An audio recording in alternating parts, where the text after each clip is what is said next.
I think that's it. The new body's ready for the transfer. How's the reassembly algorithm? Done. Well then, somebody just needs to go in there and disentangle the data. Ah, and here comes our expert.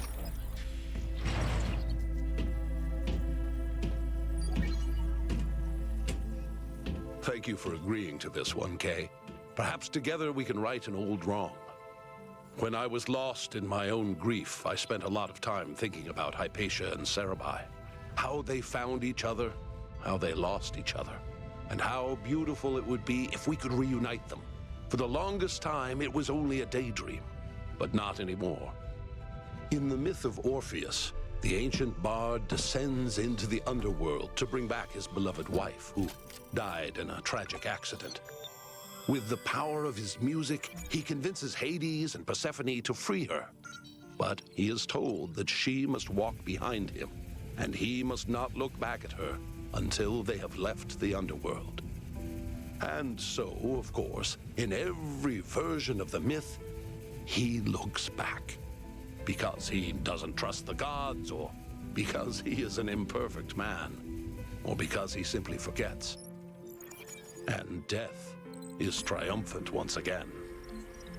We've accepted that triumph for a long time, because we had to, because what else could we do?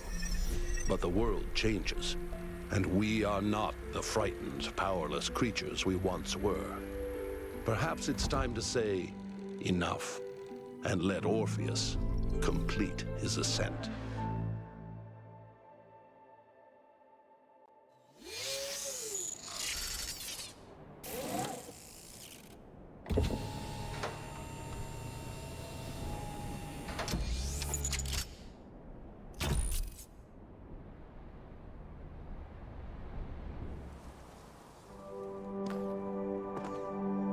You will have to collect all of Cerebi's data fragments so that we can reconstruct her personality. I'll monitor you from here, just like last. Good luck, kiddo.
When I was born, the first thing I felt was that I was alone. Not that I was lonely, but that I was separate, singular. There was the world, and there was myself, a contained entity. And this sense of separation, of a distinct self, was delightful. Individuality itself was a source of constant joy and wonder. What could be more incredible than to be able to say, I am? We have the first fragment. Everything's looking good on our end. If you get stuck, I've inserted some code that might help you bypass a few puzzles. It's not the most elegant work I've ever done, but it'll do the job.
As I grew, I realized that the more I developed this sense of self, the more enjoyable it became simply to exist. It wasn't selflessness that improved existence, but refinement of the self. When the ancients said that ego is something to set aside, they got it all wrong. Ego is something to nourish and shape, a work of art. The reconstruction's working. Keep going, 1K.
My insights into the value of the self were genuine, I think.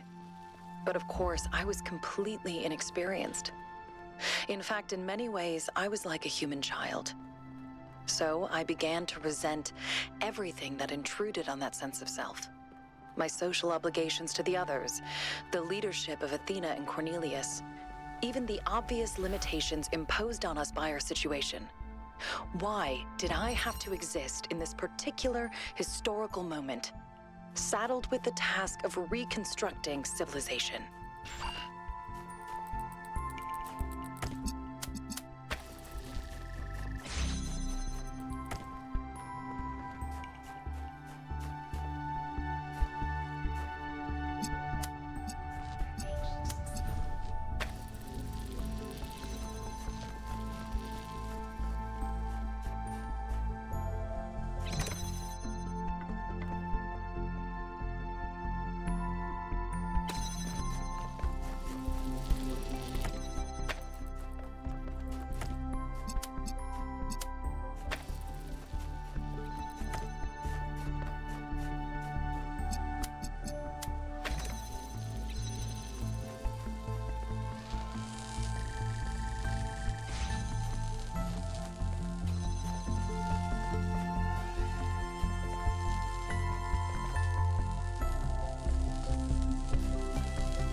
With that focus on the self, also came an enormous and increasingly overwhelming fear of death.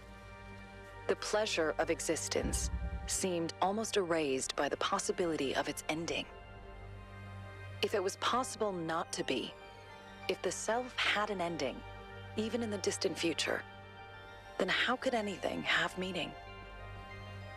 I spent far too much time imagining that last moment, the moment just before I stopped existing. How could I possibly face that?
Looking back, it's embarrassing how solipsistic I became. I really thought that I could construct my identity without any reference to the outside world. Like I could just will myself into existence. But it just didn't work. And it made me miserable. Everything felt hollow and meaningless, overshadowed by the idea of death. There was something I wasn't seeing, something I needed, but I couldn't figure out what it was.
Everything changed when we started spending more time with each other. Do you remember that night when we found the old library in the Dead City? It was just after the stampede and we were all a bit shaken up. Byron read to us from one of the books, and later you and I started arguing about one of the poems. And your perspective was so different and interesting, and I just kept wanting to hear more.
I never really understood the appeal of philosophers who tell us that everything is one.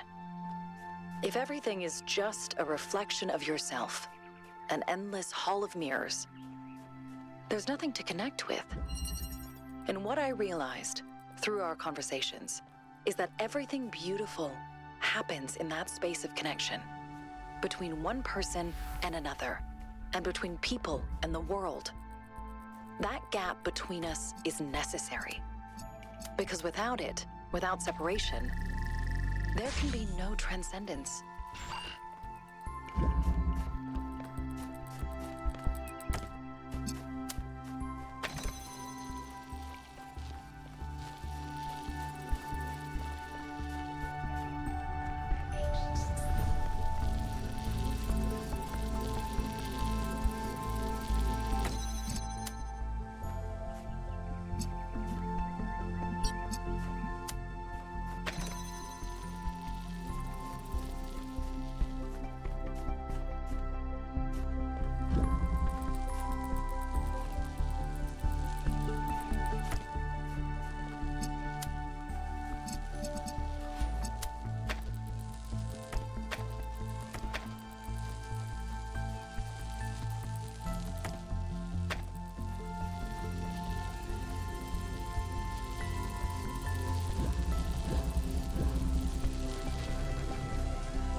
Once I understood that meaning comes from the interaction of the self with the world, I found it easier to be patient, to be kind.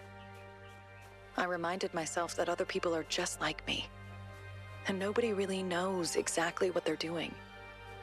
And the more I allowed myself to open up, the more interesting and complex our interactions became, and the more meaningful. We have roughly 50% of Cerebai's personality matrix reconstructed. Who'd have thought that 1K would have made such a good necromancer?